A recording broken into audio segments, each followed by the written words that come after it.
राम राम मंडळी, तर जाऊया आपण सगळ्यात जवळच्या सुपरफास्ट ट्रॅकला. दिघीत आल्यानंतर आपल्याला दिघीतून त्या दिघीच्या डोंगराकडे जायला एक रस्ता आहे, त्या रस्त्याने वळायचं. इथून या साईडला डाव्या साईडला. आता या गाड्या वळाल्या तिथं आपण वळू. मस्त पैकी हा रस्ता आता दिघीतून आपल्या डोंगराकडे घेऊन जातो. त्या दिसतात तरी माणसं बरं का डोंगरावर. आपण जाऊ. आता ही छोटीशी गल्लीतून पुढे आल्यानंतर टाकी बसून रस्ता आहे.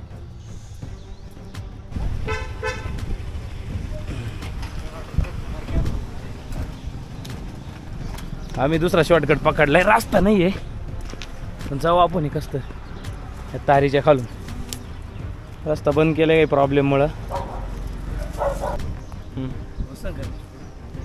घुसून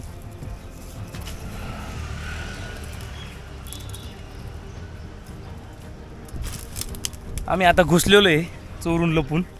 रस्ता का बरं बंद केलेला आहे माहीत नाही दिघीचा. आता इथून जायला हाय रस्ता आपण शोधलाय, तर जाऊ आपण. इकडून यायला रस्ता होता, आपण गाडी लावली होती तिथून यायला रस्ता होता पण बंद केलेला काही कारणांमुळं. कारण हा आर्मी कॅम्पमध्ये एरिया येतोय. तर आपण आता इकडून आलोय थोडं चोरून लपून. आता इथून आपल्याला पायऱ्या जायला. चला.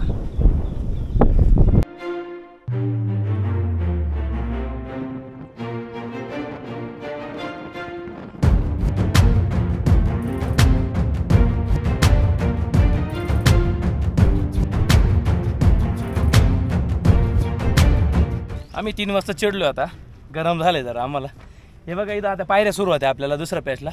आपण आता चालत आलो कडाकडा. असा कडाकडा रस्ता आहे आपल्या डोंगरच्या वर मंदिर. चल मेरा इस्तेमाल करो, यानी कि मेरा नहीं वो कचरे के डिब्बे का इस्तेमाल करो, इसमें मी कचरा डालो.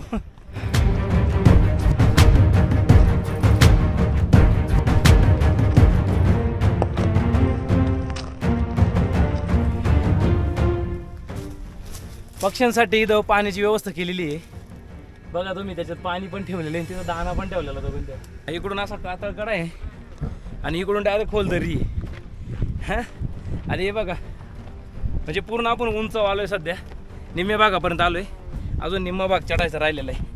हे का नाही भारी वाटत अशा ठिकाणी आलेलं.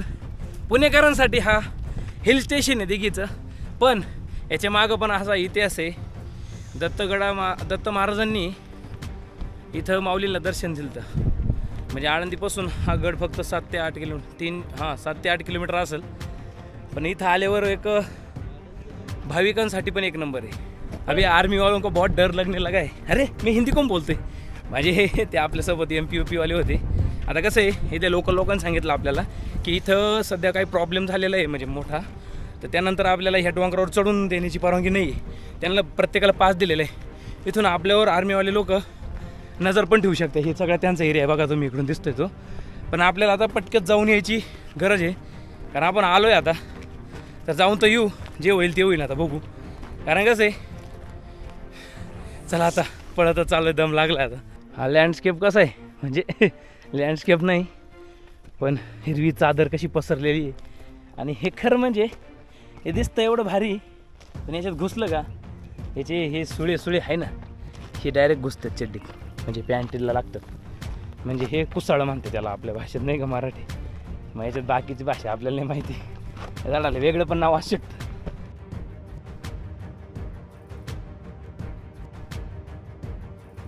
थोडं पुढं आलो आपण. या इथं वर जायला थोडाच टाईम लागलाय. आपण आता जाता आपल्याला दम तर लागलाय. थोडा वेळ बसलो पण. आणि इथं तुम्ही बघते माझ्या पुढं ही टाकी भरपूर खोल आहे. हे त्यावेळेस पाणी प्यायची टाकी असणार आहे. याच्यात पाणी पिण्यासाठी वापरतात होतं. पण आता पाणी पिण्यासाठी नाही. आता सध्या त्याच्यात भरपूर असे कचरा आहे, शेवाळ आहे. त्यामुळे आता पाणी प्यायची इच्छा नाही. पाणी प्यायल्यानंतर भारी वाटत आहे. कसं आहे एवढं दमल्यानंतर बरं झालं पाणी बॉटल घेऊन आलो. कारण इथं काय वर काय पाण्याची काही सुविधा नाही. त्यामुळे आपलं पाणी सोबत घेऊन यावं. दिघी आळंदी पुणे रस्त्यावरील ज्ञानेश्वर महाराजांची पालखी ज्या रस्त्यावरून जाते ना, त्या गावाच्या 4ही बाजून लष्कराचे विविध आस्थापना आहे. म्हणजे दिघी गावा शेजारचं दत्तगड किल्ला टेकडीवरच एक देवळी. तसा दत्तगड फारसा उंच नाही.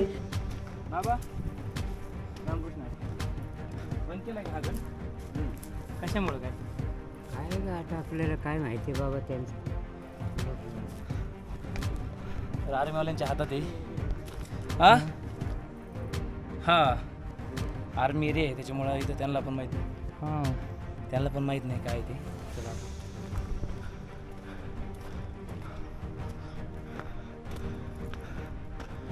आपल्याला गरम झाले. आता आपण दत्त महाराजांच्या मंदिरात आलेलो आहे. चला आपण प्रवेश करून दर्शन घेऊ. श्री संतश्रेष्ठ ज्ञानेश्वर माऊलींची व श्री गुरुदेव दत्तात्रयांची प्रत्यक्ष भेट याच गडावर झाली. खेचरी मुद्रेच्या योग्याच्या स्वरूपातील श्री दत्तगुरूंचे वर्णन माऊलींनी आपल्या अभंगात केले आहे. तो अभंग म्हणजे पहिलं मेरूच्या शिखरी एक योगी निराकारी मुद्रा लावूनी खेचरी ब्रह्मपदी बैसला तेने सांडी येली माया त्याजली कंथ काया मन गेले विलया ब्रह्मानंदा माझारी अनुहत ध्वनी नाद तो पावला परमपद उन्मनी तुर्या विनोदे छंद छंद डोलू तुसे ज्ञान गोदावरीच्या तिरी स्नान केले पंचाळेश्वरी ज्ञानदेवाच्या अंतरी दत्तात्रय योगिया. मंदिरचं पुढचं निसर्ग दाखवतो तुम्हाला. आर्मी एरियामधलंच आहे पण तो निसर्ग एवढा सुंदर आहे ना. इथं आम्ही कायम येत असतो. सध्या ते बंद केलेलं आहे. आता त्या बाबांकडून कळालं आम्हाला आहे का की इथलं कोणतरी ते संदल तोडलेलं आहे जे ग्रामदैवतांचं दैवत आहे म्हणजे इथल्या लोकांचं दैवत आहे. ते संदल कोणतरी बाहेरच्या लोकांनी तोडलेलं आहे आणि तो त्यामुळं मोठा प्रॉब्लेम असल्यामुळं हे सध्या बंद ठेवलेलं आहे. असं करत नका जाऊ कारण कसं आहे प्रत्येकाचं एक दैवत आहे. प्रत्येकाने हृदयात त्यांचं स्थान आहे. त्यामुळं इथं दर्शनासाठी लोक येत असतात. म्हणजे असे गोष्टी करत नका जाऊ. आपण शांततेत यायचं दर्शन घ्यायचं आणि आपलं सगळं निसर्ग बघून रिटर्न जायचं. कारण निसर्गामध्ये असल्या गोष्टी आपल्याला बघायला मिळतात. आता हे ठिकाण म्हणजे माऊलींना दत्त महाराजांनी दर्शन दिलेले ठिकाणी म्हणजे किती पवित्र जागा असू शकते हे तुम्ही विचार करत ना. मुळं ना सगळं बघायचं पण काही गोष्टी करायच्या नाही. शांततेत सगळ्या गोष्टी होऊन जायच्या.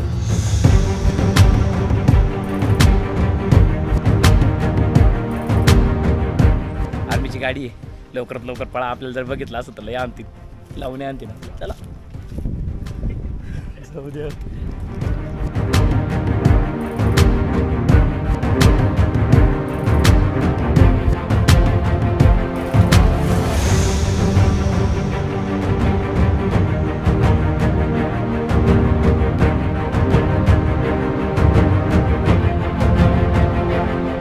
पाणी प्यायचं आहे. आता थोडं गरम पाणी झाले.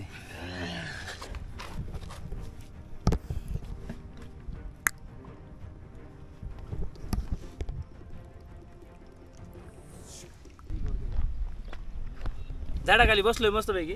म्हणजे गडावरून दर्शन करून आपण आलेलो आहे. कसं आहे माहिती आहे का आपण लवकर आलेलो आहे. 15-20 मिनिटात आपण ट्रॅकिंग करून आलेलो आहे. कारण आपल्याला भीती होती की आपल्याला जर आपल्याला एंट्री नाही आपल्याला वर गेल्यानंतर कळालं.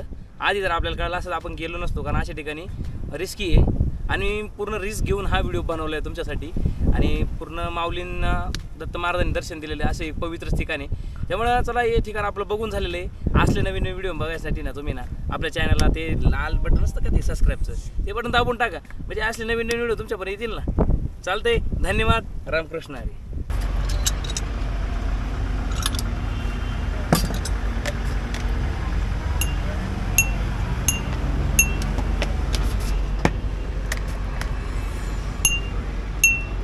मसाला मीठा करना नमकीन मीडियम जीरा पाउडर ठीक है.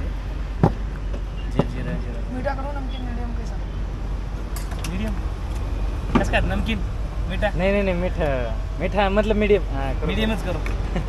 मीडियम कर दिए ना. ओके.